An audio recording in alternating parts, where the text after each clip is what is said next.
रुकन council BRS Mohammad Mahmood Ali ने आज तेलंगाना कौंसिल में खिताब करते हुए कहा कि तेलंगाना की मजमूई आबादी में मुसलमान तकरीबन 12% हैं। खुद कांग्रेस के रहनुमा राहुल गांधी ने ऐलान किया था कि जितनी आबादी उतनी हिस्सेदारी, लेकिन बजट में अक़लियतों के लिए सिर्फ 1.1% रकम मुख्तस। उन्होंने कहा कि बीआरएस के इक़्तिदार में साल 2023-24 में अक़लियतों के लिए जुमला 2200 करोड़ रुपये मुख्तस किए गए थे और 1800 करोड़ रुपए खर्च किए गए। कांग्रेस ने गुज़िश्ता साल 3003 करोड़ रुपए मंजूर किए और सिर्फ 1400 करोड़ रुपए सर्फ किए, जो बीआरएस दौरे हुकूमत के मुकाबले में 400 करोड़ रुपए कम हैं। साबिक वजीर ने बताया कि अवाम 5 साल के लिए हुकूमत का इंतखाब करते हैं। कांग्रेस ने अपनी 25% मियाद मुकम्मल कर ली है। इन 15 माह के दौरान अक़लियती बजट का मुनासिब इस्तेमाल हो रहा है और न ही अक़लियती वज़ीर मौजूद है।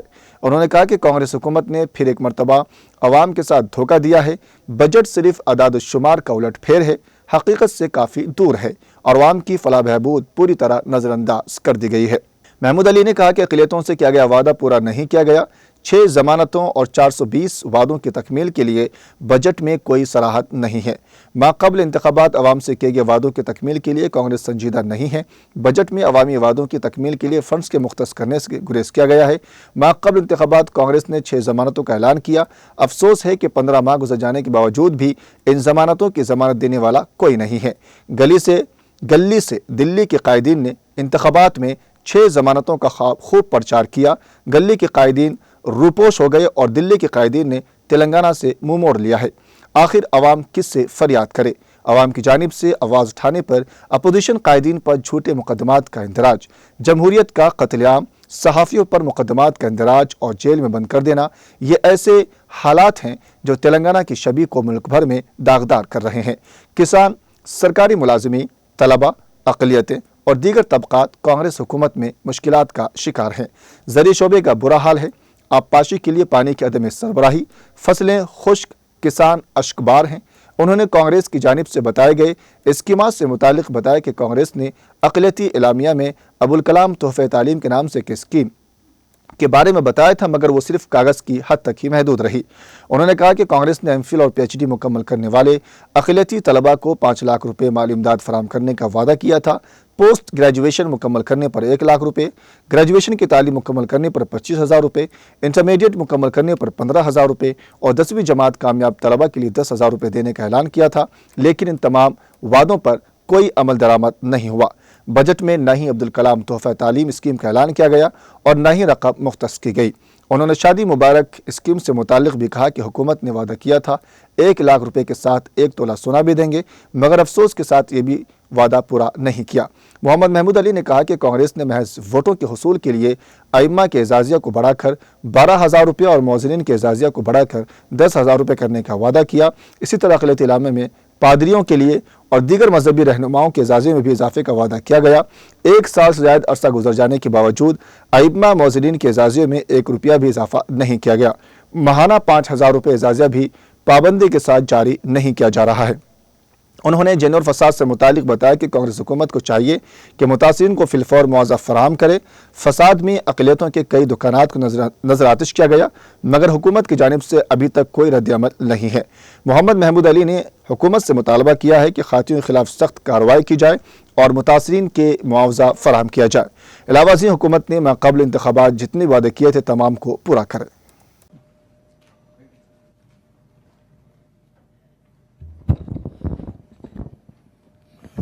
चेयरमैन साहब, आपका बहुत शुक्रिया अदा करता हूं।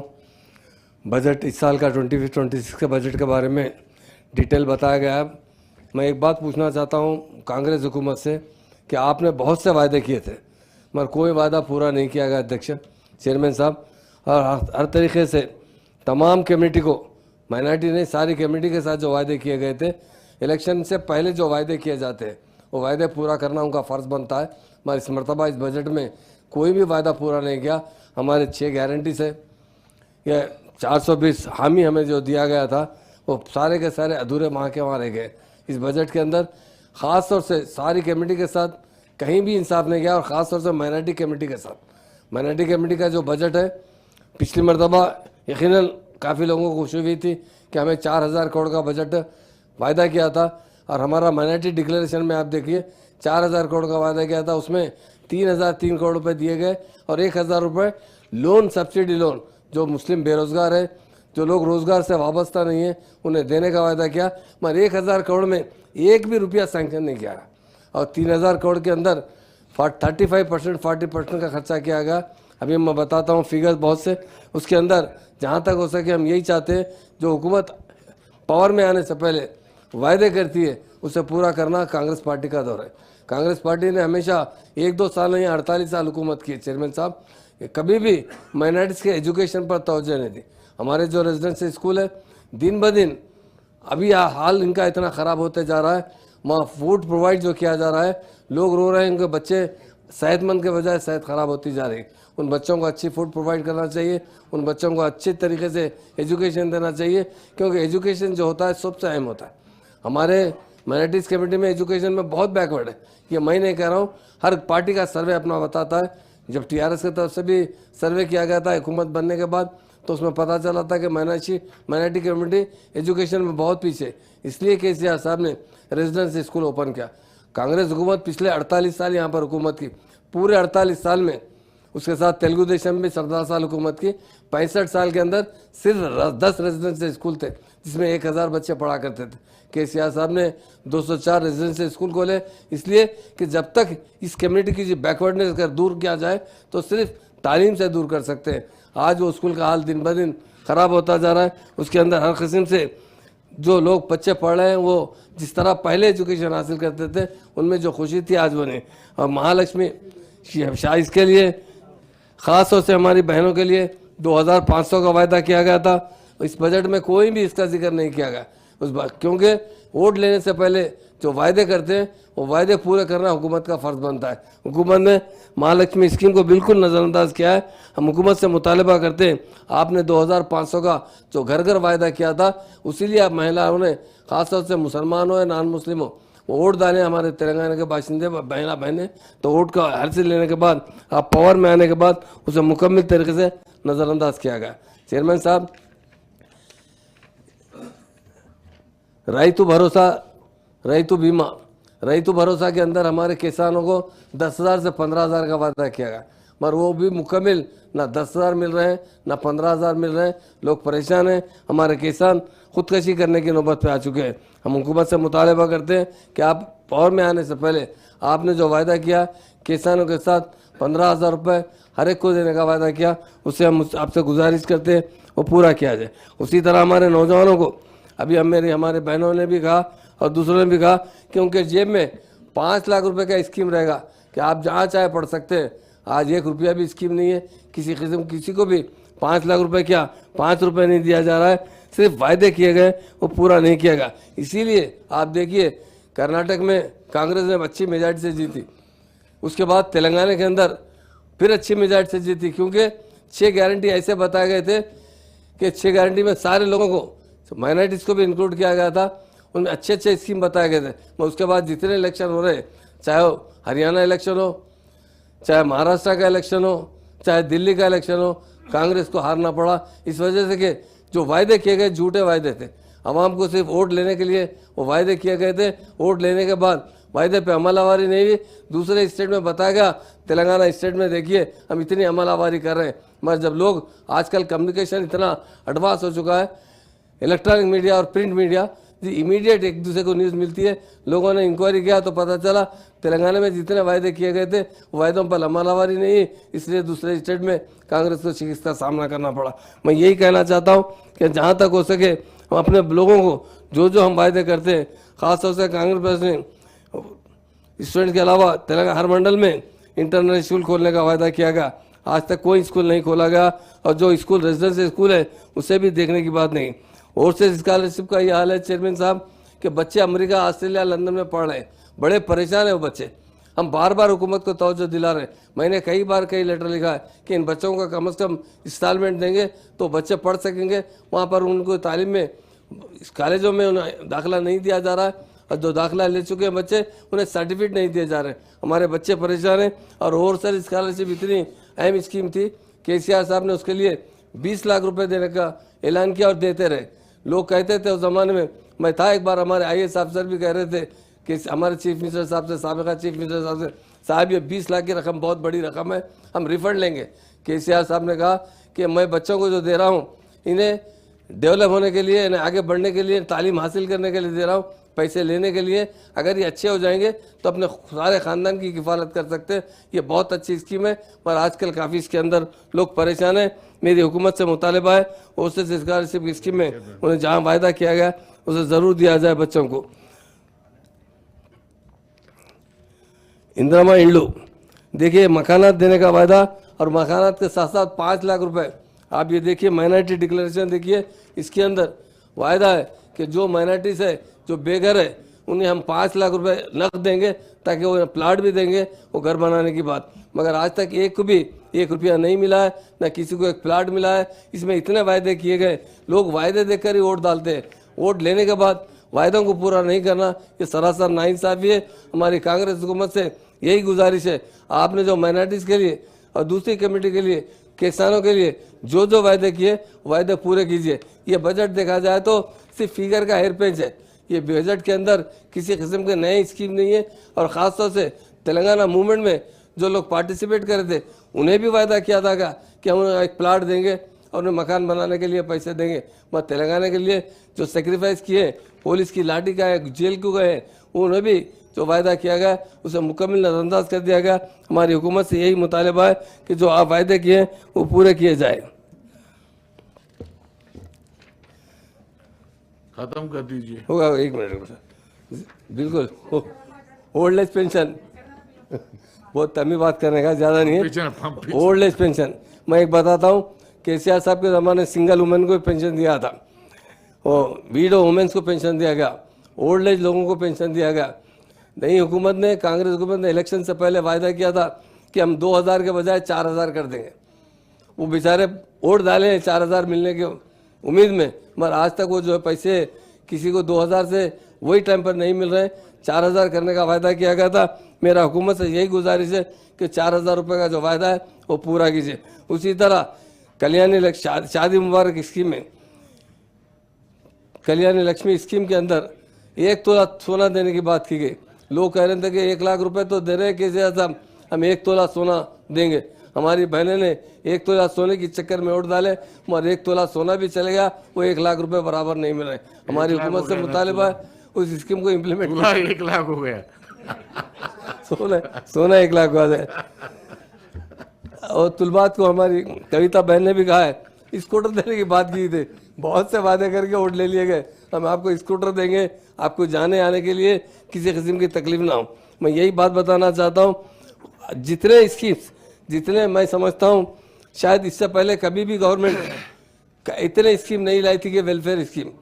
इलेक्शन से पहले हमारे माइनॉरिटीज़ को खास तौर से अबुल कलाम तोहफा स्कीम लाई गई थी, जो हम बहुत खुश है। अरे बहुत अच्छी बात है भाई, जो बच्चे हमारे पढ़ रहे हैं उन लोगों को अगर ऐसा अमाउंट मिलेगा तो यकीनन उन्हें बहुत बड़ा इंकरेजमेंट मिलेगा। पीएचडी मुकम्मल करने पर 5 लाख रुपए ऐसा बता दिया गया हुकूमत ने कि भाई आप पीएचडी कंप्लीट करो, एक भी आदमी को आज तक नहीं दिया गया। उसी तरह पोस्ट ग्रेजुएशन मुकम्मल करने पर 1 लाख रुपए, एक को भी 1 रुपया भी नहीं मिला है। ग्रेजुएशन की तकमील पर 25,000 रुपये, इंटरमीडिएट मुकम्मल करने पर 15,000 रुपये, 10वीं जमात कामयाब करने पर 10,000 रुपये। इस स्कीम में आज तक एक पैसा भी नहीं दिया गया। तो हमारा मुतालिबा यही है कि बच्चों को ज़रूर इंकरेज कीजिए। हम भी बहुत खुश हुए थे कि अबुल कलाम स्कीम के तहत इन गरीबों को जो बच्चे तालीम हासिल कर रहे हैं उन्हें नकद रकम मिलेगी, मगर इसमें किसी किस्म का फ़ायदा नहीं हुआ। उसी तरह रिलीजियस बात करना चाहता हूँ कि अब हमारे जो इमाम मौज़न है, यकीनन वो उनकी हालत बहुत खस्ता है, चाहे इमाम हो, मौज़न हो, पादरी हो, जो भी हो, चाहे क्रिश्चियन चर्चों के लिए हो या क्रिश्चियन के लिए ग्रंथिस हो। मैं यही बताता हूँ, वायदा जब करते हैं तो उसे पूरा करना चाहिए। कि इससे पहले कभी भी 48 साल में कांग्रेस ने, 17 साल 18 साल में तेलुगु देशम ने 1 रुपया भी नहीं दिया था, क्योंकि लोग इबादत करने के लिए उनके वहाँ पर लोगों को अच्छा रास्ता बताते हैं। उन लोगों को हम हमेशा मदद करना चाहिए। केसीआर साहब ने 5-5 हज़ार रुपये का तोहफा दिया था, मगर ये कांग्रेस हुकूमत में 12,000 रुपये इमाम मौज़न को, इमाम साहब को, और 10,000 रुपये मौज़न साहब को देने का वायदा किया गया। वो पैसे भी बराबर नहीं मिल रहे। जो इजाफा का वायदा किया गया उसमें तो मुकम्मल तरीके से नज़रअंदाज कर दिया गया। मैं ये कहना चाहता हूँ कि जो लोग परेशान हाल है उन्हें ज़रूर मदद करना चाहिए। हमारा हुकूमत से यही मुतालबा है, आपने जो जो वायदे किए, ऐसी बात नहीं है कि वायदे करते रहने के बाद, वोट लेने के बाद आप वायदे से मुकर जाएंगे। और ख़ास तौर से हमारे दोस्त ने भी कहा सब प्लान की बहुत सख्त ज़रूरत है। मुस्लिम बजट में अगर सब प्लान रहेगा तो पैसे नेक्स्ट ईयर में ऐड होकर में काम में आएंगे, और सब प्लान का हमारा बहुत बड़ा डिमांड है। उसी तरह वक्फ बोर्ड को जुडिशियल पावर देने का वायदा किया गया था, पर वक्फ बोर्ड को जुडिशियल पावर नहीं दिया गया। वायदा करने के बाद 15 महीने हो चुके हैं, अभी तक वक्फ बोर्ड को जुडिशियल पावर नहीं दिया गया। मेरा हुकूमत से मुतालबा है कि वक्फ बोर्ड को जुडिशियल पावर दिया जाए। नेक्स्ट आ रहे वस्तु दो ही बात है, एक बात और एक बताना चाहता हूँ चेयरमैन साहब, बजट के अंदर यकीनन 3005 करोड़ का बजट का ऐलान किया गया था, और सब्सिडी लोन के लिए 1000 करोड़ रुपये एक्स्ट्रा बजट देने का 4000 करोड़ का ऐलान किया गया था। टीआरएस के दौर में, बीआरएस के दौर में 23-24 के अंदर 2200 करोड़ था बजट, मगर उसमें 1800 करोड़ खर्चे किए गए थे, 1800 करोड़ रुपये खर्चा हुआ था। और इनका बजट 3003 करोड़ का बजट था, जिसमें जो खर्चा हुआ सिर्फ 14000 करोड़। आप बताइए, बजट में इजाफा बताना मामूली बात है, तो इसलिए मैं बता रहा हूँ ये अकाउंट का हेर फेर है। और बजट के अंदर 400 करोड़ रुपये हमारी कांग्रेस बीआरएस हुकूमत का जो आखिरी पीरियड था 23-24 में, उसमें जो बजट का खर्चा हुआ था उससे 400 करोड़ रुपये पिछले साल में कम खर्चा हुआ है। हमारा हुकूमत से यही मुतालबा है, जो वायदा आप कर रहे हैं उसे पूरा कीजिए, और बजट को ज़्यादा से ज़्यादा खर्चा करते हुए अक़लियतों को फ़ायदा पहुंचाना चाहिए, अक़लियतों को हर तरीके से। और राहुल गांधी साहब ने प्रियंका गांधी साहब ने कहा अकॉर्डिंग टू पॉपुलेशन हर एक का शेयर मिलना चाहिए, मगर हम देख रहे हैं एक अक़लियतों के लिए अकॉर्डिंग टू पॉपुलेशन शेयर मिलता ही नहीं है। बजट हमारा पॉपुलेशन तो 12% से ज़्यादा है, एंड फॉर रिकॉर्ड के अंदर तो 12% है। हकीकत देखा जाए, जब हमारा सर्वे होता है ना, एक घर में हम 10 घर अंदर रहते हैं, एक नंबर आता है डोर नंबर के अंदर छोटे छोटे कमरे बनाकर लोग ज़िंदगी गुजारते हैं। बस सर्वे जब किया जाता है तो खाली डोर नंबर ले लिया जाता है, एक ही घर का नंबर लेकर उसमें जितने लोग रहते लिखा जाता है। तो मेरी हुकूमत से ये कि पिछला सर्वे भी आपका सही नहीं हुआ, फिर से सर्वे करवाइए। और हमारा पॉपुलेशन 14-15% तक चले गया है, मैं 12% कहते, बजट में भी हमारा हिस्सा उसी तरह दिया जाए, एम्प्लॉयमेंट के अंदर भी उसी तरह दिया जाए। और रिजर्वेशन 4% जो कांग्रेस दिए उसका तो हम शुक्रिया अदा करते हैं, मगर हम चाहते हैं कि माइनॉरिटीज़ को उससे ज़्यादा 12% है वहाँ तक पहुँचना चाहिए, क्योंकि यकीनन होना चाहिए सबसे बिछड़े हैं तो मुसलमान हैं। दूसरे सारे कौमों में हर तरीके से, तालीम से, हर महकमे के अंदर, हर डिपार्टमेंट में, हर जगह हमारा परसेंटेज घटता जा रहा है। चेयरमैन साहब, मैं हुकूमत से यही मुतालबा करता हूँ, हमारी सीता का बहन यहाँ मौजूद है, उनसे गुजारिश करता हूँ ख़ास तौर से क्रिमिनल राइट्स के बारे में।